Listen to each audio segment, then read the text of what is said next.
तो hi everyone, कैसे हो आप लोग? उम्मीद करती हूँ अच्छे से हो। तो गाइस आज की वीडियो में हम पॉलिटिकल साइंस की गाइस सेकंड वाली बुक स्टार्ट करने वाले हैं, जिसमें हम लोग सेकंड वाली बुक जो आपकी है क्लास 12th की सेकंड वाली बुक का नाम क्या है आपकी? स्वतंत्र भारत की राजनीति। यानी कि जहाँ से हम लोग आज़ाद हुए वहाँ से हम लोग पढ़ने वाले हैं। यानी कि 1947 से हम लोग जब आज़ाद हुए तब से हम लोग इस बुक को स्टार्ट करने वाले हैं कि जब हम लोग आज़ाद हुए उस टाइम से हमारे देश की कंडीशन क्या थी। तो गाइज हमारा फर्स्ट चैप्टर है सेकंड बुक का, राष्ट्र निर्माण की चुनौतियाँ। ठीक है गाइज, फर्स्ट बुक आपकी कंप्लीट हो चुकी है, आपकी सेकंड बुक है। ठीक है गाइज, तो फर्स्ट बुक के अगर आपको नोट्स चाहिए तो आपको डिस्क्रिप्शन में लिंक मिल जाएंगे, आप लोग वहाँ से आकर डाउनलोड कर सकते हो। ठीक है गाइज, तो आपका फर्स्ट चैप्टर है राष्ट्र निर्माण की चुनौतियाँ। अब देखो गाइज, इस चैप्टर में हम लोग मेन जो पढ़ने वाले हैं वो क्या पढ़ने वाले हैं कि जब हम लोग आज़ाद हुए थे उस टाइम पे भारत के सामने कौन कौन सी चुनौती थी। क्या भारत के आगे कौन कौन सी चुनौती है, मतलब इस टॉपिक हमारा मेन यही है कि जब हम लोग आज़ाद हुए तो उस टाइम पे हमारे आगे कौन कौन सी चुनौतियाँ थी। तो गाइस देखो, इस चैप्टर में आप लोग यही देखने वाले हो कि जब हम लोग आज़ाद हुए तो उस टाइम पे हमारे पास कौन कौन सी चुनौतियाँ थी। ठीक है गाइस, तो कुछ भी सबसे पहले आप लोग अच्छे से बैठ जाओ पढ़ने के लिए। ठीक है, कॉपी किताब लेके बैठ जाओ, नोट्स लिखने हैं तो पॉज करके आप लोग लिख भी सकते हो। ठीक है गाइस, कोई इशू नहीं है, बट सीरियसली होके पढ़ो। प्री बोर्ड आने वाले हैं, चलो मिड टर्म तो निकल गए, अब प्री बोर्ड आने वाले हैं तो उसके लिए अच्छे से पढ़ना है। तो गाइस देखो, अब यहाँ पे आपको दिख रहा होगा इस अध्याय में हम लोग क्या पढ़ने वाले हैं कि जब हिंदुस्तान आज़ाद हुआ था, क्या कि जब हिंदुस्तान आज़ाद हुआ था उस टाइम पे हिंदुस्तान के आगे क्या क्या दिक्कतें थी। तो गाइस देखो, यहाँ पे लिखा है कि इस अध्याय में हम लोग पढ़ेंगे कि आज़ाद हिंदुस्तान के सामने सबसे बड़ी चुनौतियाँ क्या क्या थी। तो सबसे बड़ी चुनौती क्या थी हमारे आगे? राष्ट्रीय एकता को और अखंडता को बनाए रखना। हमारे वैसे बहुत सारी चुनौतियाँ थी, तो उसमें सबसे मुख्य चुनौती क्या थी? हमारी राष्ट्रीय एकता और अखंडता को बनाए रखना। क्योंकि गाइस जब ब्रिटिश इंडिया में थे ना तो हमारे इंडिया को दो भागों में बांटा गया था। कौन कौन से? एक तो था ब्रिटिश भारत, क्या था? ब्रिटिश भारत। और एक तो थे हमारे रजवाड़े। कौन थे? रजवाड़े। तो गाइस रजवाड़ों में तो राजा का शासन था। किसका शासन था? राजाओं का शासन था। तो गाइस जब हम लोग आज़ाद हुए तो उस टाइम पे सिर्फ ब्रिटिश भारत आज़ाद हुआ था और रजवाड़ों को ब्रिटिशर्स ने छूट दी थी कि आप लोग की मर्जी है कि आप लोग को पाकिस्तान में शामिल होना तो पाकिस्तान में शामिल हो जाओ, भारत में शामिल होना तो भारत में शामिल हो जाओ, और अगर स्वतंत्र रहना स्वतंत्र रह जाओ। पर भारत को पता था गाइस कि अगर भारत में से जो रजवाड़े अगर उनको अलग कर दिया गया ना तो भारत छोटे टुकड़ों में बट के रह जाएगा। तो इसी डर के मारे हम लोगों ने क्या करा कि जितने भी रजवाड़े थे उनको भारत में मिलाने के लिए कोशिश करी, और हमारी कोशिश सक्सेसफुल भी हुई।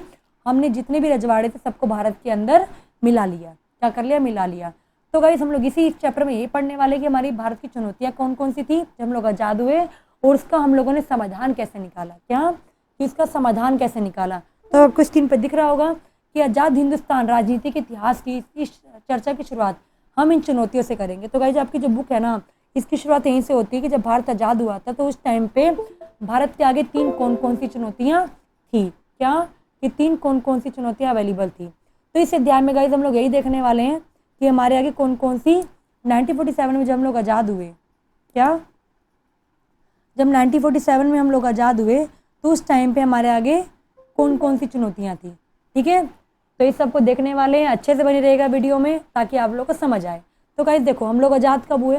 तो सन 1947 में 14-15 अगस्त की मध्य रात्रि को हिंदुस्तान आज़ाद हुआ है ना। बट हिंदुस्तान की आज़ादी के साथ साथ हम लोग को दुख भी झेलना पड़ा, क्योंकि आज़ादी के साथ साथ इंडिया के दो टुकड़े हो गए, है ना। इंडिया और पाकिस्तान दो भागों में बट गया, जिसकी वजह से बहुत सारे लोगों को अपना जगह छोड़ के जानी पड़ी, अपने घर छोड़ के जाने पड़ा। मान के चलो जो लोग इंडिया में रह रहे हैं, क्या रह रहे हैं? इंडिया में रह रहे हैं, तो उनको भी तो अपना घर छोड़ के जाना पड़ा। तो दिक्कतें हुई, इससे बहुत ज़्यादा दिक्कतें हुई होंगी ना, सबको ही दिक्कतें हुई होंगी। तो उसी दिक्कतों को देखते हुए, मतलब बहुत सारी दिक्कतें हुई, पर क्या कर सकते हैं, जब मुसलमानों ने डिमांड करी दी थी कि हमें अलग होना है तो उनको अलग कर दिया गया। क्या कर दिया गया? अलग कर दिया गया, क्योंकि मजबूरन हमें करना पड़ा, क्योंकि हमारे पास कोई और ऑप्शन करने के लिए। तो हमने क्या करा? भारत और पाकिस्तान को अलग कर दिया, क्योंकि जो मोहम्मद अली जिन्ना था उसने द्विराष्ट्र का सिद्धांत दिया। किसका सिद्धांत दिया? द्विराष्ट्र का। द्विराष्ट्र का मतलब क्या होता है कि जो भारत है कोई अकेला एक देश नहीं है, भारत दो मुल्कों का देश है। भारत दो मुल्कों का देश है। ठीक है, किसका देश है? दो मुल्कों का देश है, मतलब कि भारत में दो मुल्क के लोग रहते हैं, मतलब मुसलमान और मतलब हिंदू और मुस्लिम। तो भारत कोई एक कौम का देश नहीं है, दो कौमों का देश है। क्या है? दो कौमों का देश है। ठीक है गाइस, तो ये बात उन्होंने बोली थी, क्या करी थी? गाइस उसके बाद देखो, उसके बाद आगे देखते हैं। अब इसको थोड़ा सा ध्यान से समझते हैं चीज़ों को। डाउट रहेगा अगर तो पूछना, ठीक है गाइस। अब जरा ध्यान से देखो यहाँ पे। अब देखो तो प्रधानमंत्री कौन बने, आपको ये तो पता ही है। तो हमारे देश के पहले प्रधानमंत्री गाइस कौन बने थे?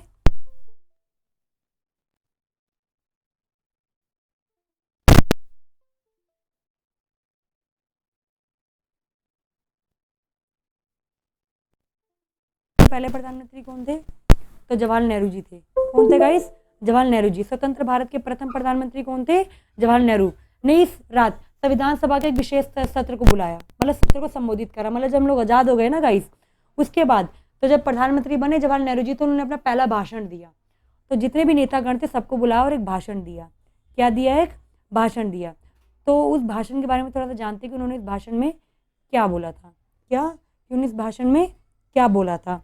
तो जरा देखो उन्होंने इस भाषण में क्या बोला। तो इस देखो इसके बारे में लोग जानते हैं।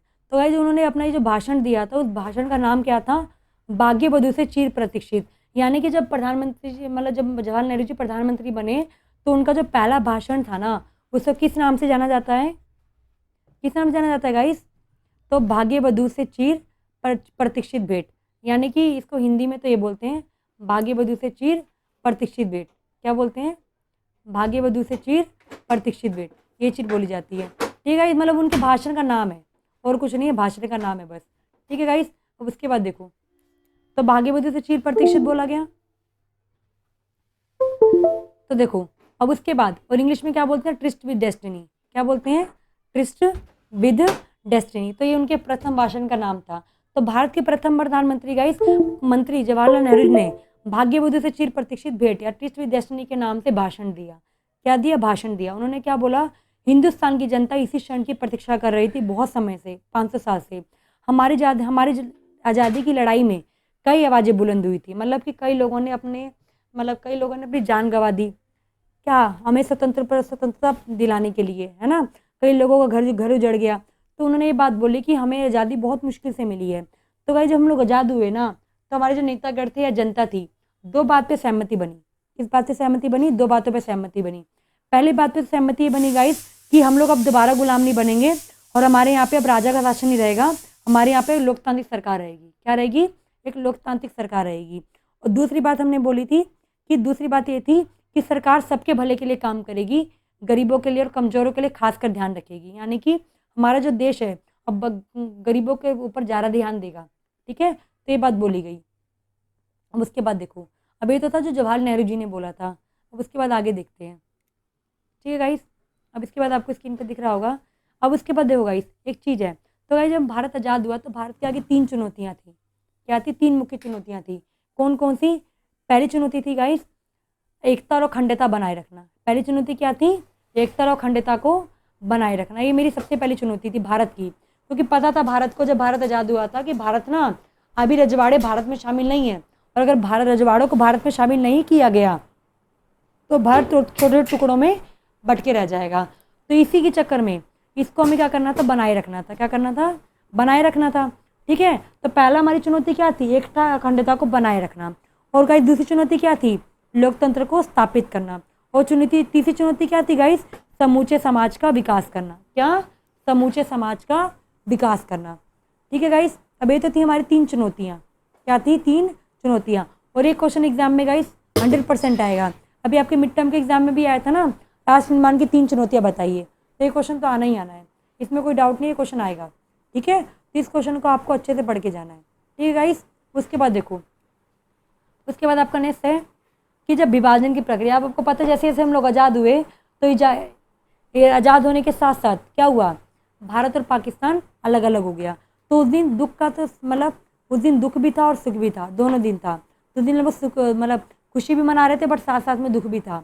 ये बात मतलब गांधी जी ने बोली थी कि आज मतलब बहुत खुशी का दिन तो है, बट साथ साथ में दुख का दिन भी है, क्योंकि आज के दिन भारत और पाकिस्तान अलग अलग हो गया। क्या हो गया? अलग अलग हो गया। ठीक है, तो गाइस ये हम लोग अलग करना नहीं चाहते थे, डिमांड थी तो अलग हो गए, नहीं चाहते तो नहीं होते अलग, बट लोगों की डिमांड थी तो अलग हुआ। तो गाइस देखो, तो जिस भूभाग को आज आप भारत बोलते हो ना, उस टाइम पे बोला गया। आप विभाजन की प्रक्रिया भी बोल सकते हो इसको, इसका एक नाम और आ सकता है एग्जाम में, कि द्विराष्ट्र सिद्धांत किसको बोलते हैं? क्या गाइस? कि द्विराष्ट्र सिद्धांत किसको बोलते हैं? तो गाइस जब भारत को 2 टुकड़ों में बांट दिया गया ना, उसी को द्विराष्ट्र सिद्धांत के नाम से जाना जाता है। तो गाइस देखो फर्स्ट पॉइंट लिखा है, जिस भूभाग को आप इंडिया के नाम से जानते हो उसे भारत और पाकिस्तान नाम के 2 देशों के बीच में बांट दिया जाएगा। क्या कर दिया जाएगा? बांट दिया जाएगा। क्यों बांट दिया जाएगा? मुसलमानों ने बोला कि ना अगर हम लोग हिंदुस्तान में रहेंगे ना तो मुसलमानों को कभी हक नहीं मिल पाएगा, उनको कभी अधिकार नहीं मिलेंगे। तो मुसलमानों ने अपने अधिकारों के लिए बोला कि हमें पाकिस्तान से अलग होना है और हमें मतलब भारत से अलग होना है और हमें एक अलग देश चाहिए, हम लोग भारत के साथ नहीं रहना चाहते। ठीक है, तो गाइस ये जो विभाजन था ना बहुत दर्दनाक था। ठीक है, इस पर फैसला करना और अमल में लाना बहुत मुश्किल था, क्योंकि ऐसे बहुत सारे मुसलमान भाई थे जो पाकिस्तान नहीं जानना चाहते थे। ठीक है, और सबसे बड़ी प्रॉब्लम तो ये थी कि उनको कौन सा एरिया दिया जाए भारत का, यही बहुत बड़ी दिक्कत थी। तो गाइस सबसे पहले दिक्कत तो ये थी कि इस फैसले का करना कि भारत पाकिस्तान को अलग कर देना चाहिए और उसको अमल में लाना बहुत कठिन था। उसके अलावा गाइस धर्म के नाम पे देश बना देना, क्या धर्म के नाम पे देश बनाया जाएगा, ये भी धर्म के नाम पे देश बनाया गया है ना। जिस इलाके में मुसलमान ज़्यादा होंगे उसको मुसलमान पाकिस्तान बोला जाएगा और बाकी जो शेष बचेगा एरिया उसको क्या बोलेंगे? हिंदुस्तान बोलेंगे, यानी कि भारत बोलेंगे। क्या बोलेंगे? भारत। ये बात बोली गई थी। उसके बाद देखो बट गाइस भी विभाजन हुआ था ना, बहुत खतरनाक हुआ था, इसमें बहुत दंगे हुए थे।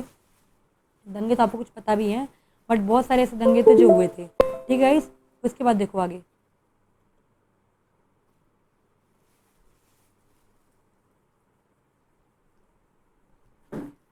अब उसके बाद देखो